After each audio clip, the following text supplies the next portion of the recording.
मोदी जी के बाप का है देश, मोदी जी का नमक खाया है। चाय बेचने वाले वो बांटते भी हैं तो क्या बांटते? जब चाय बेचने वाले थे तो उनके पास कुछ था ही नहीं तो बांटेंगे क्या? चूतिया कम बनाने का काम हो। प्रधानमंत्री कहता है कि मध्य प्रदेश में वो प्लेटफार्म का नाम स्टेशन का बताया जो भारत नहीं दुनिया में भी कहीं उस नाम का कोई प्लेटफार्म और स्टेशन नहीं है। कहना नरेंद्र मोदी को अंधभक्त सारे कि वहाँ पे युद्ध रुकवा के इजराइल में हिंदुस्तानियों का 18,000 को बाहर लाया जाए। अगर खुदा न खास्ता 18,000 मारा गया तो कहा जाएगा वो क्या कहते हैं वो विश्व गुरु। अमित शाह तो वो तो चोर है, वो अपने लड़के को माला माल और कितने करोड़ बढ़ा दो और दूसरे लड़कों को जो पैसा है उसको भी ना दो। क्या आपको टीआरपी में कोई मिल रहा है पैसा भाजपा से जो आप इस तरीके की बात कर रहे हैं? देश में सरकार है बीजेपी, एक माइक लेके आ जाएंगे, एक कैमरा और एक माइक लेके आ जाएंगे, आप इस तरीके से बोलेंगे तो मैं डर जाऊंगा। अगर अभिषेक शर्मा ने चाइना से फंडिंग ली है तो 2019 चुनाव में अमित शाह ने जो फंडिंग ली है चीन से उसके बारे में देश को बताएंगे आप? दोस्तों नमस्कार, मैं नाम है अरुण और आप देख रहे हैं टाइम्स एक्सप्रेस। 2024 के लोकसभा चुनाव की कवरेज लगातार जारी है। फिलहाल हम लोग पहुंच चुके हैं लखनऊ में और ये जो है लखनऊ का दारुल शफा का इलाका है। यहाँ पर मेरे साथ तमाम लोग हैं, इन सभी से बातचीत करेंगे। आपको बता दें कि उत्तर प्रदेश जो है राजनीति के लिहाज से बेहद महत्वपूर्ण है। जिसने यूपी जीत लिया मान लो उसने देश जीत लिया, क्योंकि 80 सीटें जो है लोकसभा की आती है। हाँ भाई साहब, क्या कहेंगे 24 में क्या हो रहा है, किसके साथ जा रही है जनता? हमको तो समझे में नहीं आ रहा है। हाँ, क्या कंफ्यूजन है? बस हम आपको 3 पॉइंट पर कोट करेंगे। हाँ, पहला ये कि ये वो भारत है जब 19वीं सदी का भारत इसरो का निर्माण करता है। हाँ। जब देश पूरा नंगा भूखा था। आज 21वीं सदी में भारत प्रवेश किया है। हाँ, न्यू इंडिया, हाँ, शाइनिंग इंडिया, हाँ, स्टार्टअप इंडिया, हाँ, स्टैंड अप इंडिया। अब साहब क्या हो गया? तो हम शौचालय का निर्माण करते हैं। हम 19वीं सदी में जब इसरो का निर्माण करते हैं, 21वीं सदी में हम शौचालय का निर्माण करते हैं, तो विकास तो क्लियर है। अब दूसरी बात मैं बता दूं कि जिसको ये भी जानकारी नहीं कि आरक्षण का स्वरूप क्या है, आरक्षण में कितनी अटकलें हैं, आरक्षण का अनुच्छेद क्या है। अब वो आरक्षण का संविधान पर बोलता है तो मैं उसके पर बात भी नहीं करता। अब रह गया सवाल कि विकास क्या हुआ है। ये तो इन्हीं लोगों से पूछ लीजिए, केवल भाजपा वालों से, कि ये लोग विकास कहाँ किए हैं। और दूसरी बात ये कि एक आध जगह विकास हुआ है। 2 अभी प्रधानमंत्री जी ने कहा, एक वहाँ बिहार में कोई मेडिकल इन्होंने एम्स बनवाया है जो दूरबीन से खोजने के बाद भी दिखाई नहीं देता है। और दूसरा कह रहे हमने स्वीकृति दे दी, राज्य सरकार जमीन नहीं दे रहा है। जी, अब बस वही मैं बता रहा हूँ कि जब जमीनें नहीं थी तो शिलान्यास आपने कहाँ किया? शिलान्यास तो आप ही ने किया था। अभी कई लोग कह रहे हैं कि बीजेपी है तो राष्ट्रवादी पार्टी हम है। क्या आप हमारा धारा मत घुमाइए। हम आपसे ये कह रहे हैं कि जब जमीन नहीं थी तो शिलान्यास कहाँ हुआ? उस डीएम के कार्यालय के टेबल पर हुआ था। चूतिया कम बनाने का काम हो। प्रधानमंत्री कहता है कि मध्य प्रदेश में वो प्लेटफार्म का नाम स्टेशन का बताया जो भारत नहीं दुनिया में भी कहीं उस नाम का कोई प्लेटफार्म और स्टेशन नहीं है। तो ये लोग कितना, इनके बात को गंभीरता से मत लीजिए। ये जो है शुद्ध रूप के कमजर्फ हैं। कमजर्फ के हवाले देश हो चुका है। कमजर्फ के हाथों में कहीं तू जाम न दे सकी। ये पिएगा, पीकर बहकेगा और शामते जाम आएगी। कि बड़ोदरा से नरेंद्र मोदी की पत्नी यशोदा बहन जो है वो कांग्रेस से लड़ रही हैं। मैं इसकी पुष्टि नहीं कर रहा हूं, मगर आज तक चैनल में ये दिखा दिया गया है। अभी हमारे को पता चला है, अपने भाई से बड़े उन्होंने मुझे बताया कि ये सत्य है। तो आप कह रहे हैं मोदी जी की पत्नी भी मोदी जी के खिलाफ अब मैदान में आ गई है। तो इसका मतलब देखिए ना कितना आप खुद ही को, जब घर के ही चिराग से आग लग गई घर खुद को, तो ये चीज समझनी पड़ेगी मोदी को कि तुम्हें अपने ही घर में अपना ही परिवार का विरोध झेलना पड़ेगा। लेकिन यूपी में तो योगी जी है और मोदी जी यहाँ से सांसद है बनारस से। तो यूपी में तो कहा जा रहा है कि भाई बीजेपी को कोई रोकने वाला नहीं है। वो उनका अपना ख्याल है। आप ये देखिए ना, रोकेगी किसको? नरेंद्र मोदी को रोकेगा मणिपुर। अच्छा, उसको हराएगा मणिपुर की बात से। और बाबा को हराएगा ब्रजभूषण की बात से, ब्रजभूषण की बलात्कारी की बात से। राम मंदिर नहीं जिताएगा। राम मंदिर भी तो बन रहा है। राम मंदिर बन रहा, बनने दीजिए। वहाँ पे 6-6 महीने का भंडारा भी चलेगा, चलने दीजिए। जनता त्रस्त हो गई है महंगाई, शिक्षा, रोजगार, स्वास्थ्य, नौकरियों से। वो मंदिर का प्रसाद खाएगी, एंजॉय करेगी, 6-6 महीने फ्री में ट्रेनों में जाएगी और मंदिरों में एंजॉय करेगी, मोदी मोदी करेगी, और बाद में मोहर कहाँ लगाएगी? आप क्यों नहीं मोदी मोदी का नारा लगा रहे हैं? हम क्यों लगाएंगे?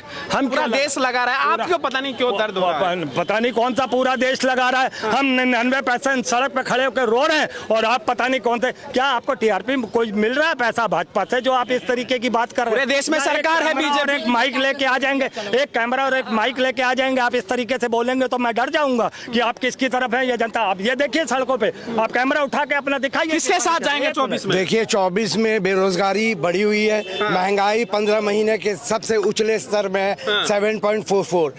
जो बेरोजगारी 2 पॉइंट में थी आज 8 पॉइंट पे है। मणिपुर क्या हाल चल रहा है, 5वां महीना हो गया है।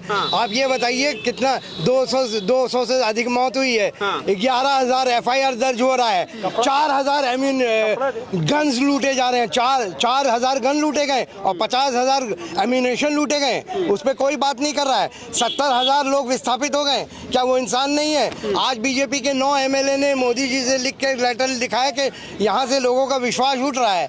आप देखिए कि कारगिल की जो पत्नी थी, कारगिल की जवान की, उनको निर्वस्त्र करके घुमाया जा रहा है। आपको क्या लग रहा है मोदी जी यूक्रेन का युद्ध रुकवा देते हैं, यहाँ क्यों नहीं करवा पा रहे हैं? नहीं, मैं अभी यूक्रेन का बताता हूँ। युद्ध कहाँ रुक पाया? आप कौन ये से बताइए युद्ध? आप। आप युद्ध की बात कर रहे हैं, इजराइल का गाजा पट्टी और फिलिस्तीन से चल रहा है ना? हमारे 18,000 भारतीय वहाँ पे है। तो कहे ना नरेंद्र मोदी को अंधभक्त सारे कि वहाँ पे युद्ध रुकवा के इजराइल में हिंदुस्तानियों को 18,000 को बाहर लाया जाए। अगर खुदा न खास्ता 18,000 मारा गया तो कहाँ जाएगा वो क्या कहते हैं वो विश्व गुरु? कहाँ उसका 56 इंच का सीना होगा? 18,000 आदमी हमारा रहता है इजराइल में, उसको बचाए ना। यूक्रेन का युद्ध रुकवा लिया। अरे कितना झूठ बोलोगे मोदी और मोदी के भक्तों, कितना झूठ बोलोगे? कौन सा युद्ध यूक्रेन का रुकवाया था? अब रुकवाओ इजराइल का युद्ध रुकाओ। 18,000 आदमी जो हमारे वहाँ पे भारतीय जब वहाँ पे है वो खतरे के मुंह में है। और मैं अभी मोदी जी संभाल लेंगे, आप चिंता मत। ये जुमलेबाज, ये बहरूपिया, ये कई देश, कई प्रदेश, कई देश में जाता है, वो वहाँ का आडंबर कर लेता है, वहाँ के जो ड्रेस है वो पहन लेता है, और किस तरीके की नौटंकियां पूरे देश में कर रहा है। और इस तरीके से वो ईडी को डरा रहा है। मीडिया के आदमियों को अभिषार शर्मा के साथ 4 लोगों को भर्ती कर लेता है, बंद कर देता है। चाइना से पैसा लेगा तो यही इलाज होगा। हाँ, तो अभी जो 2019 में अमित शाह को ने चाइना से फंडिंग लिया, आप उसका जवाब देंगे? आपके पास तो शायद इसका मतलब जानकारी नहीं है।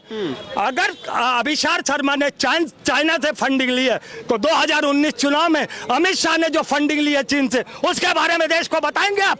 लेकिन अगर कोई चाइना से फंडिंग ले रहा है तो आप कहेंगे जो मीडिया ग्रुप न्यूज क्लिक और जो अभिषार शर्मा पे कार्रवाई ठीक हुआ? नहीं, अगर एक बात बताइए, पहले तो साबित करिए ना, क्यों वो गए CGI में? क्यों अभिषार शर्मा विद कंपनी वो क्यों गए CGI? मानता अभिषार शर्मा ईमानदार पत्रकार है? ईमानदार है। एक मिनट सर जी, एक मिनट। CGI कोर्ट में उन्होंने दरखास्त लगा दी। यहाँ तक कि अब संजय सिंह की वजह से कई नेताओं ने भी CGI के द्वार खटखटाए हैं कि देखिए ये किस तरीके से पहले पत्रकारों को और अब नेताओं को जिस तरीके से बंद करने का काम कर रहे हैं। ये कुछ नहीं है, प्रोपेगेंडा और जुमलों की सरकार है।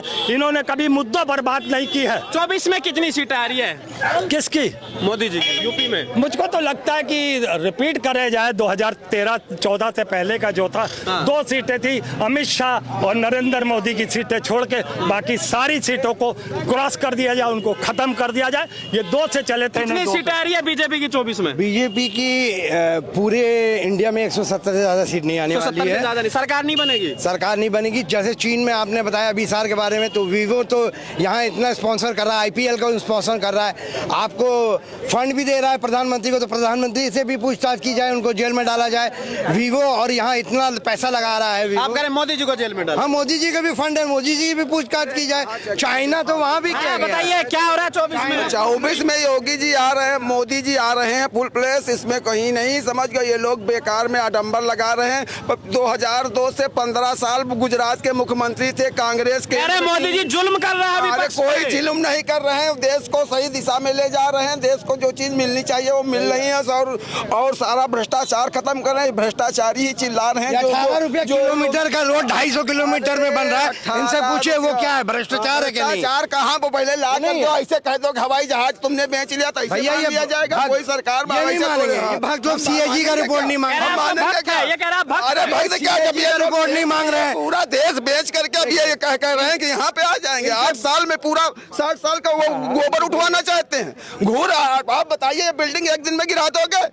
आप जो 70 साल में 50 करोड़ हुआ कर्ज, और मोदी ने 9 साल में 100 लाख करोड़ लिया, तो कौन के देश को अरे बेचा? मोदी जी ने बेड़ा गर्क कर दिया। अरे सारे भ्रष्टाचारी उसी में जो उनके खिलाफ बने थे, करोड़ कहाँ के बताओ ना? जो उनके खिलाफ बने थे, जो कांग्रेस के ये जो खिलाफ सारे भ्रष्टाचारी है बीजेपी में जा रहे हैं, उनको आप क्या कहेंगे? उनकी जांच चल रही, जांच में अगर भ्रष्टाचारी पाए जाएंगे तो उनके ऊपर कार्रवाई जांच होगी। चल रही है। जांच अजीत सबकी पवार को लिया, सबकी जांच चल हेमंत रही है। बिस्वा शर्मा को लिया, जांच को- वॉशिंग पाउडर से धुल के निकाल लिया जाता है, काम कुछ नहीं कर रहे हैं। इनसे ये पूछिए कि 1 लाख करोड़ जो मोदी जी ने कर्ज लिया है, वो उससे गरीबी कम हुई? अरे घर बनाने के लिए तुम कर्ज नहीं लेते हो, तो कर्ज अभी ऐसे बना लोगे जब कोई देश को बनाना होगा। तो भी तो कर्ज तो ये कह रहे डुबो दिया मोदी ने। जरूरत के हिसाब से आदमी कर्ज लेता है, हर आदमी लेता है, कोई नहीं है।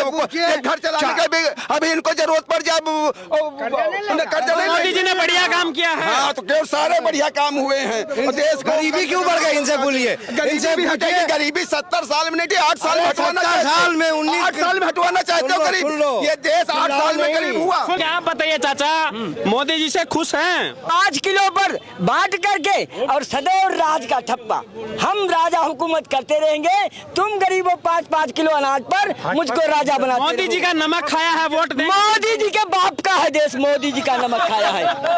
चाय बेचने वाले वो बांटते भी है तो क्या बांटते? जब चाय बेचने वाले थे तो उनके पास कुछ था ही नहीं, तो बांटेंगे क्या? वो तो कह रहे मेरा नमक खाया ऐसे है। लो, ऐसे बांट दो। तुम 500 किसी से ले लो और कहो 200 तुम्हें दे रहे हैं। वाह, पहले तो इनको तो ये बताइए, अब आप तो बड़े नाराज लग रहे हैं, मंदिर बन रहा है, खुश है? नाराज हम भाजपा के आदमी, नाराज काहे लग रहे? बीजेपी के आदमी है आप? बिल्कुल बीजेपी, हम अटल वाली पार्टी बीजेपी के हैं। मोदी वाली नहीं, अमित शाह वाली नहीं। अब अटल आडवाणी जिंदाबाद करता हूँ, मोदी योगी जिंदाबाद वाला नहीं हूँ। अमित शाह जिंदाबाद बोलेंगे? अमित शाह तो वो तो चोर है, वो अपने लड़के को माला माल और कितने करोड़ बना दो, और दूसरे लड़कों को जो पैसा है उसको भी न दो। तो भाजपा के कार्यकर्ताओं ने छोड़ दी बीजेपी। भाजपा ने अटल की बनाई सरकार पर मोदी योगी ने कब्जा कर लिया, अमित शाह ने। अगर अमित शाह और मोदी योगी में दम हो तो अलग पार्टी बना ले, फिर प्रधानमंत्री मुख्यमंत्री बनकर दिखा दे, तो जाने चुनौती है। आप एक बात बताइए, वो तो कहते हैं कि भाई आडवाणी का जो है सम्मान करते हैं। आडवाणी को जिंदा ही दफन कर दिया, अटल तो अपने में तुम्हारे, आडवाणी को तो मोदी ने मार डाला। पैर छूते हैं, उनके घर जाते हैं, कैसे जन्मदिन छूते हैं? वो राष्ट्रपति नहीं बन सकते और दुनिया का सब बन जाएंगे। जब बनने का नौबत आया तो उनको इजाजत लगा दो। वो अपराध किए थे, मस्जिद तोड़े थे ना, अरे मार्गदर्शक मंडल किए थे तो मस्जिद तोड़े थे, अपराध किए थे, मंदिर बनाने। वहाँ योगी मोदी का कोई नहीं, वहाँ बाल ठाकरे और कल्याण सिंह ये जिंदाबाद होते थे अयोध्या में, समझे? बाल ठाकरे और कल्याण सिंह इनको सब जिंदाबाद। बाल ठाकरे ने मस्जिद तोड़ी, कल्याण सिंह मुख्यमंत्री थे। आप खुश हैं? हम खुश हूँ जिनसे थे, जिन्होंने मस्जिद टूटने से खुश हैं? हम तो खुश थे ही, उसमें कौन सी बात। अभी न्याय नहीं हुआ अयोध्या का। न्याय कभी हुआ? अरे न्याय लंका रावण ले गया तो हुआ, उसका क्या न्याय? तो जब है जब इराक में मस्जिद बने, वहाँ कहे थे 2 करोड़ लोगों को प्रतिवर्ष रोजगार दूंगा, क्या 18 करोड़ लोगों को रोजगार मिल गया? क्या देश से भ्रष्टाचार समाप्त हो गया? क्या काला धन वापस ले आए मोदी जी? कह रहे हिंदू मजबूत हो रहा है सरकार में। हिंदू तो पहले से भी मजबूत था, आज भी मजबूत है। हिंदू कब कमजोर था? आप बताइए कब कमजोर था? आप बताइए। अगर आप कह रहे बीजेपी के राज में हिंदू सुरक्षित हो गया है, तो कब नहीं सुरक्षित था हिंदू? हिंदू सबसे ज्यादा हमेशा मजबूत रहे। भाई यहाँ के राजा रजवाड़े लड़ते रहे हैं, वो क्या कमजोर थे क्या? हाँ? राणा की पुतली फ्री नहीं तब तक चेतक मुड़ जाता था, सुने हैं कि नहीं? वो आप कह रहे कि मजबूर थे, कमजोर थे? अरे कमजोर थे कि भाला लेकर झोंक देते थे। मोदी जी के आने से और ज्यादा मजबूत हुआ है। मोदी जी के आने से कौन? मोदी जी के आने से और मजबूत हुआ है। कितना मजबूत हुआ है यार? जो स्वयं में मजबूत है, यहाँ सारे लोग मजबूत हैं। आज से हिंदू मजबूत नहीं है, अनादिकाल से मजबूत। 56 इंच का सीना है। अरे 56 नहीं, वो 75 इंच का हो जाए, इससे कोई मतलब नहीं है हमको उससे नहीं मतलब है।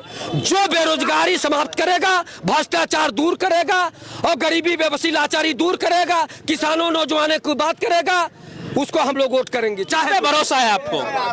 अब वोट पड़ने दीजिए, भरोसा जिस पे होगा उस पे हम लोग कर देंगे। आपको किस पे भरोसा है? हमको सब पे भरोसा है। मोदी जी पे है? सब पे भरोसा है, कितने नेता सब पे भरोसा है। यहाँ पर जो है लखनऊ के दारुल सफा में हमने लोगों से बातचीत की। आम जनता की जो बेबाक राय है 2024 चुनाव को लेकर वो आपके सामने। आपकी क्या राय है जरूर बताइए। वीडियो को लाइक शेयर कीजिए, टाइम्स एक्सप्रेस को सब्सक्राइब कीजिए।